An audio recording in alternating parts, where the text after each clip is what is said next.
Hi there friends and welcome to my new tutorial series for Kingdoms Reborn. I'm Icon and this mini-series will be a tutorial series where I try to go as detailed as possible step by step through the gameplay and give you a good idea of what's going on in this game. This series is dedicated to players who are either lost in this game or still indecisive if they want to play it and want a thorough impression of what the game has in store right now. We're recording from version 0.52, which is a pretty major update, which has hit town quite recently. So the game is now at a pretty solid early access status. And before we get started, I just wanted to say thanks to the developer of this game who was kind enough to just send me a key to this game when I was just busy working. I found this in my email.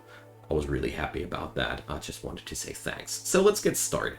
In its core, Kingdoms Reborn is a city builder which feels a bit like the Anno games and feels a little bit like a card drafting game in between. And it's a really good and immersive vibe to it.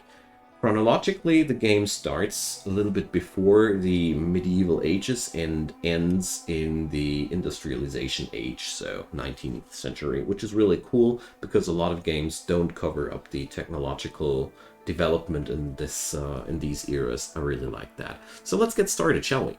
So when we start at a new game, we get to select the map seed. We're going to generate the world, and I'm going to keep the settings here as they are. AI players are sadly not really implemented as of yet. They are behaving like a stale piece of bread, so I'll just keep one AI player as an example here. We're going to roll with normal difficulty. Difficulty levels only depict how quickly goods get consumed in this game. We're going to roll with normal. That's a little bit of an extra consumption, good enough to show off the game with a little bit of a difficulty in between and behind that. Okay, the game's now preparing a world, and this is a new world after a ice age, and we get to settle in here. So first we have to select our starting location. We see the world is divided in grids or provinces, as the game calls it, and there's a ton of different icons to see. These icons are special resources which are unique to these spots. So there's cotton, tulips, coffee, cocoa, cannabis, grapes, tons of different things. It's enough to know that most of these things are luxury goods, which will make your people happier and help your town to develop. The real important thing in my personal experience is to settle somewhere where you have access to iron ore, or preferably iron ore and coal.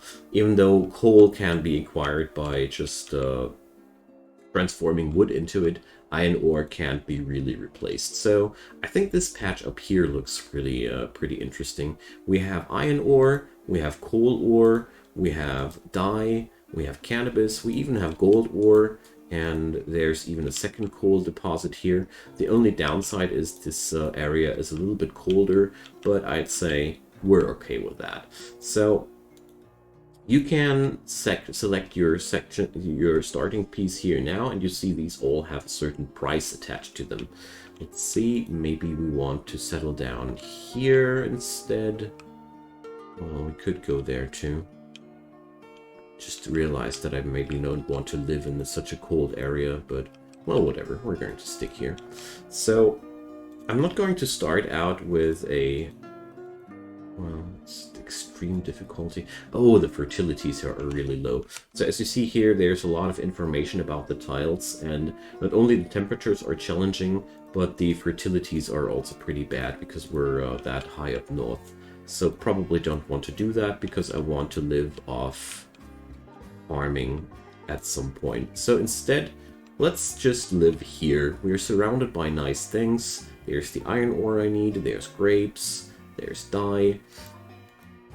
There's a lot of good things going on for us here. So we'll start out here in this little forest province, I'd say.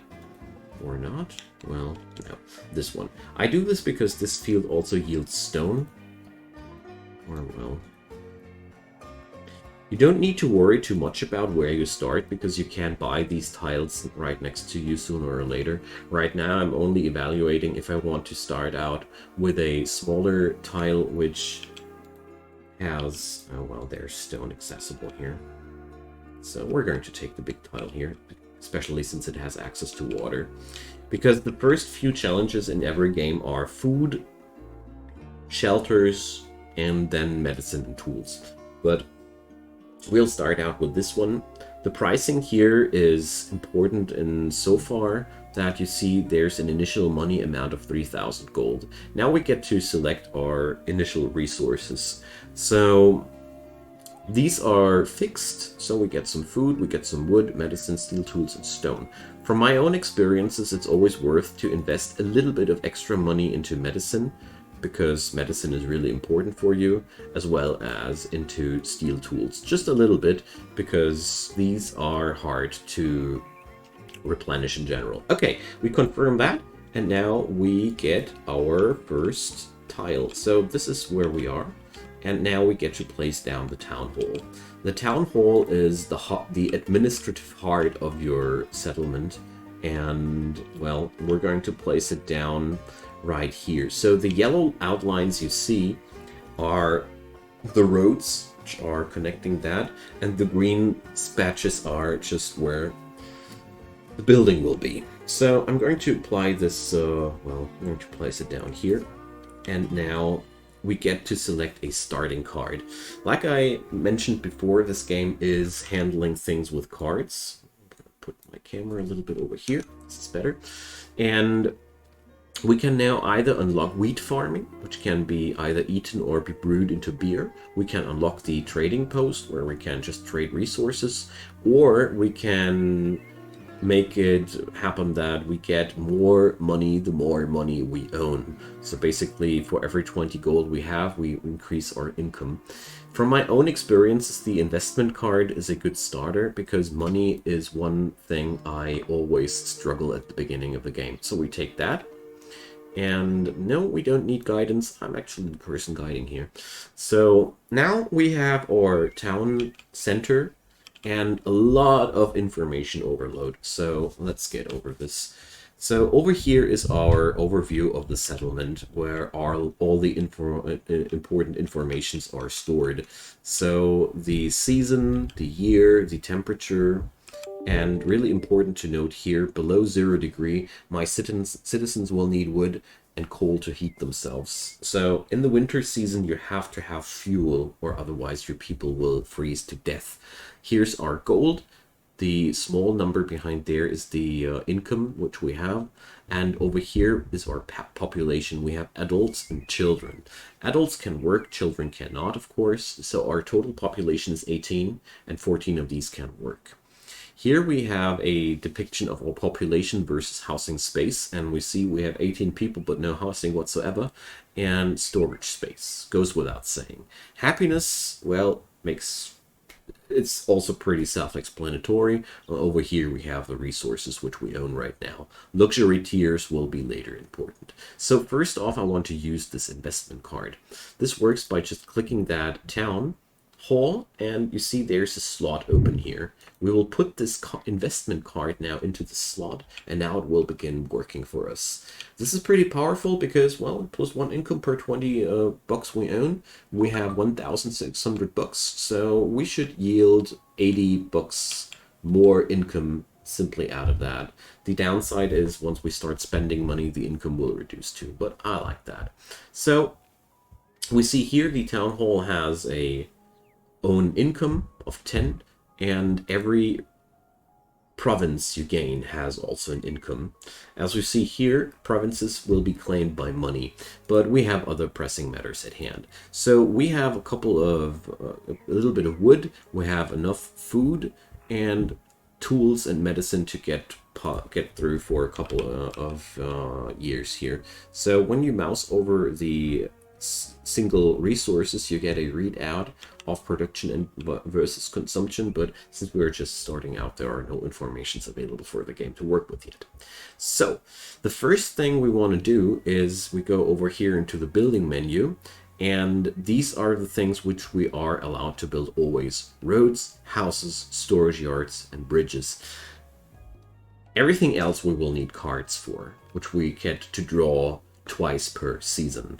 So now we're going to select the houses, and as you see here, this is all quite messy and hard to build. The color here, by the way, is the appeal, how attractive the area is for houses. But to make it more easy to check out, I'm now pressing Control T to get rid of the trees. If you don't want to do this by using keyboard, press the eyeball here, or the eye, and here at the overlay menu you can hide trees and bushes just by check marking this or pressing Control T. I will use Control T for the rest of this tutorial series, so when the trees suddenly disappear, you know how this works now. It's a very, very important and useful feature in my personal opinion, because it really makes things a lot easier. So first we want to build houses. One house is enough for 4 people to live at, so we're going to place down several of those. I'm holding down the shift key now, the left shift key, to build several at once or in a row, because now I'm showing you one thing there. So we have 3 houses now. I said 4 people can live in each house, so that's making 12. Let's build a 4th one, 16, and the 5th one I'll just click now without holding down shift, and you see we leave the construction menu to do that. So pressing Control T now again, and now we have placed down the blueprints for the houses. Now we get to choose a biome bonus. This is always relying on the starting biome. We're starting out in a forest biome, so we can either get a improved farming output or improved charcoal making. So since I have a natural coal deposit in my vicinity, the improved charcoal making is not that interesting for me. We will rather go for improved farming, because we get an increased productivity of farms in forest biomes. Keep in mind, only forest biomes. So we're going to submit that. And these bonuses, you see, you can check them out at the town hall if you ever happen to forget them in any way. So what happens now are people are starting to work. If you check out the town core, there's laborers and builders, and check marks right next to that, but we're going to get there in a second. So laborers are people that haul goods and gather trees and stones, and builders are, well, guess what they do? Builders are the people that are actively assigned to build something. And as you see here, we have 5 builders assigned. There's 1 builder per blueprint placed down. So everything is working out nicely here. These glowing and dangerous looking icons, by the way, are people that are homeless. If they stay homeless for too long, they will eventually leave your town. So take good care of them. So while this is all building, we want to go into the first cards that we can buy. So you see down here the timer, that's 1 round. So you get a new hand of cards each round, and as you see here, each season contains 2 rounds. So here we get access to all the cards we have researched for so far. Well, 5 of them to be exact. So here we see we get a quarry. Well, I guess you can already guess what that thing's doing. A hunting lodge, that's a food-producing building, a pig ranch, a mushroom farm, or a fishing lodge. Mushroom farms transform wood into mushrooms.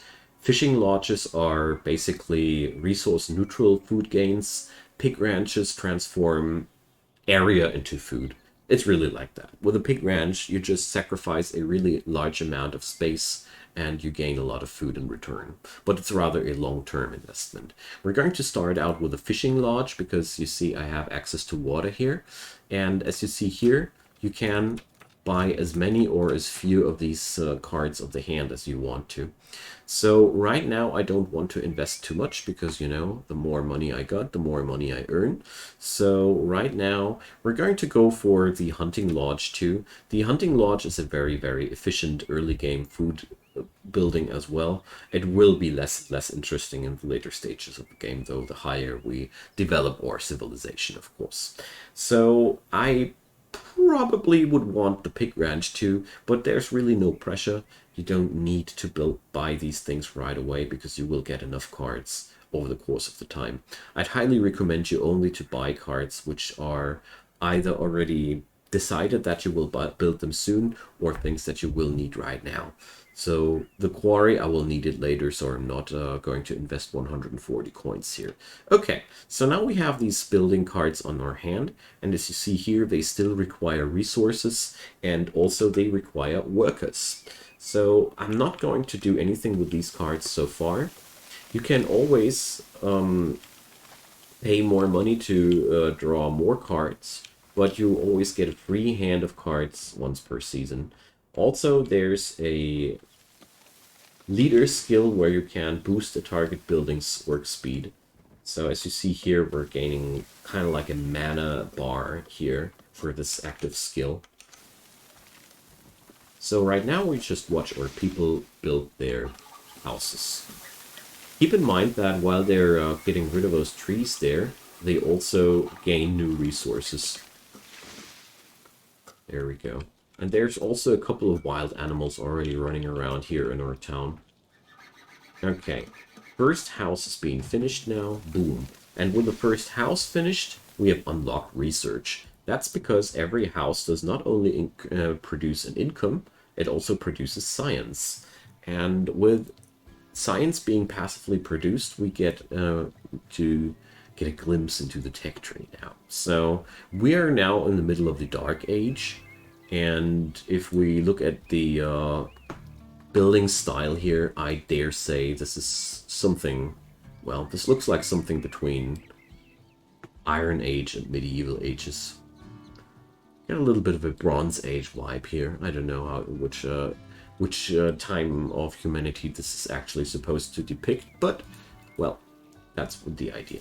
So we get to research now either foreign trade or basic medicine. So foreign trade, which will unlock the trading post cards and trading port card, and increases the number of immigrants by 20%. We'll talk about immigration later. Basic medicine would unlock the medicinal herb seeds, and, well, you see here, there's the follow-up technologies. Since I already know what I want, and that's the unlocking of tools and more different medicine types, we're going to start out with a foreign trade. As you see here now, it would be taking 58 minutes to finish this topic with the current research point production. So with more houses being finished though, we will eventually have more research points for sure. So let's see where this is getting us. Here's yet another house, and as you see here, the research time is melting away. I'm not going to put up new building jobs right now, because I want to make sure that my people are getting the job done on these houses as quick as possible. Because as you see here, there's not even somebody building this one here yet. Alright. So you see these green housing icons here depict that show you how many people are living in a house. Right now, all these 4 houses are completely stuffed. Oops. Alright, let's speed up a little bit. And now we got this housing project done. So everybody now has a place to live at, and we're now going to place down the fishing lodge, because we really need food. As you see here now, there's a green grid showing up, which is telling us where we can possibly build that thing. So inside that green grid, we can build the fishing hut. But as you see here now, as long as there's something red, we can't build that. And here, well, okay, wait a sec. I don't know why it gives me the appeal overlay. A little bit confusing right now. So, well, as soon as there's only some gray grids like these here, you can place the building down. So this is of course just a blueprint of that building, and it's not really getting us anywhere. So we will now build some roads to make sure that our folks can actually approach this building. You can always just drag and drop the road somewhere like that, but I personally don't like messy road systems like that. I will go for something like that. Okay, so, but we already noticed that we definitely don't have enough wood for that project. So what to do? First off, we're going to get into this hammer and pickaxe and hammer icon, or pickaxe and axe icon. And here we get our selection of tools. So right now we have a gather all thing on our cursor. We can configure it to just gather trees, or just gather stone, or just gather non-fruit trees. Right now I just want to gather the non-fruit trees out of a distinct reason. Oops. Because we're going to have a fruit picker house for... What's it called again? Well,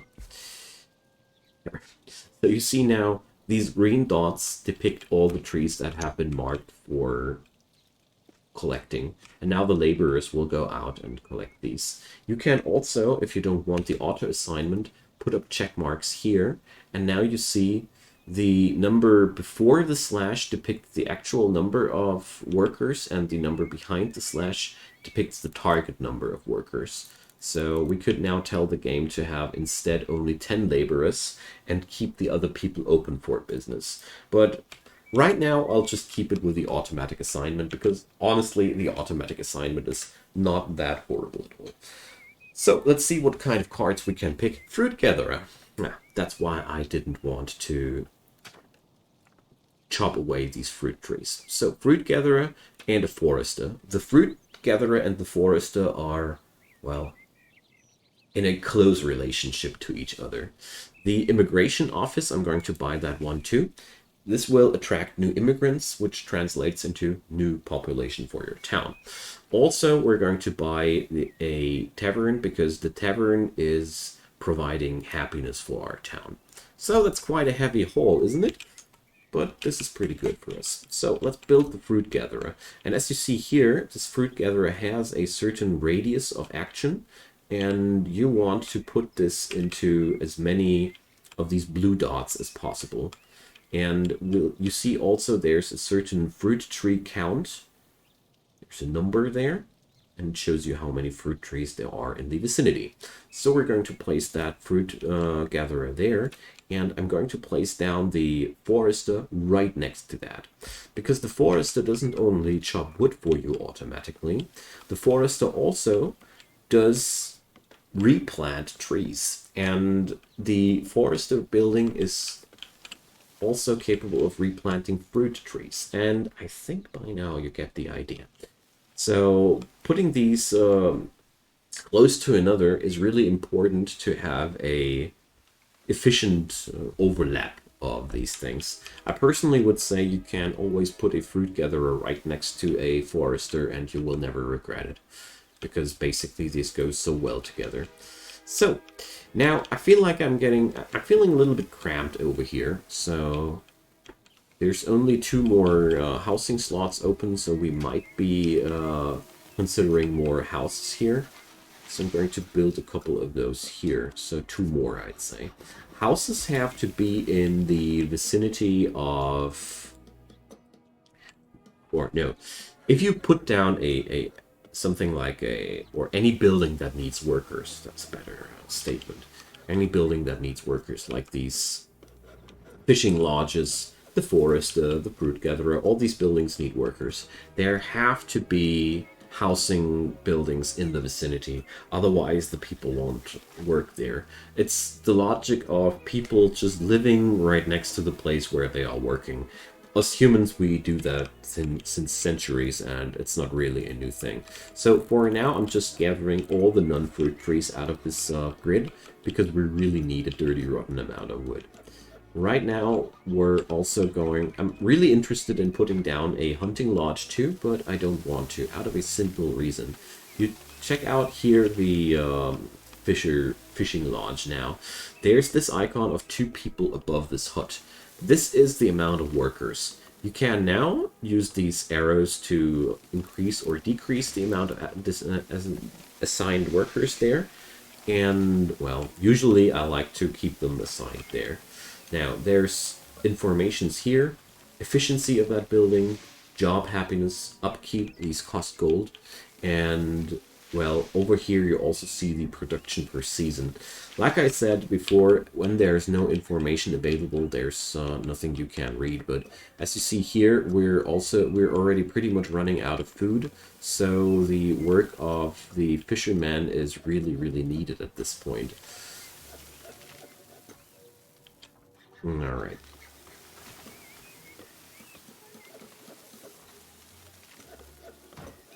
But luckily, the fisher will now provide us with food. But as you see here, our settlement is consuming 300 units of food per year. So we might actually would want to chop down those fruit trees. But well, let's see if we can avoid that. It's not unusual to be in such a volatile situation at the beginning, so don't you get too worried at the beginning. The worst thing that can happen to you there is that you will lose a couple of people out of your settlement for a few days, and then the situation will turn back to normal again. So we have a hunting lodge here, so we might want to use that too. So as you see, the hunting lodge has a really, really high radius. And it's also highlighting all that compatible game here blue. So there's a lot of blue things highlighted here. So I'm going to put down the thing here. And this will provide some food too. We have unlocked the priority button now. So we can now set up priorities here. This is quite simple. You can either favorize a building or disable it with that. This is quite useful when you just want to make sure that this particular building is getting access to the workers it has to. So we're now almost there. I mean, we have a forester working for us now, and the fruit gatherers are now producing fruit according to their job. So the new card that I want to pull up now is another fishing lodge, and I think, well, I don't want to put up another forester, or do I? Well, yes, we do. So we're going to submit that, because one forester is never, ever enough for your entire settlement. So now I'm going to expand into this direction, either this tile or that tile. But I'm going to head towards the smaller one because you see here, this is a way heavier investment of money. And this might be also give us way more income, way more coal, and way more everything. But it also drains away all our funds. And, well, I don't want to lose all my money at this point right now. So I'm claiming this province here. And now you see this melts immediately into our realm. So there is no more distinction between these two. So we can now put down another fishing lodge here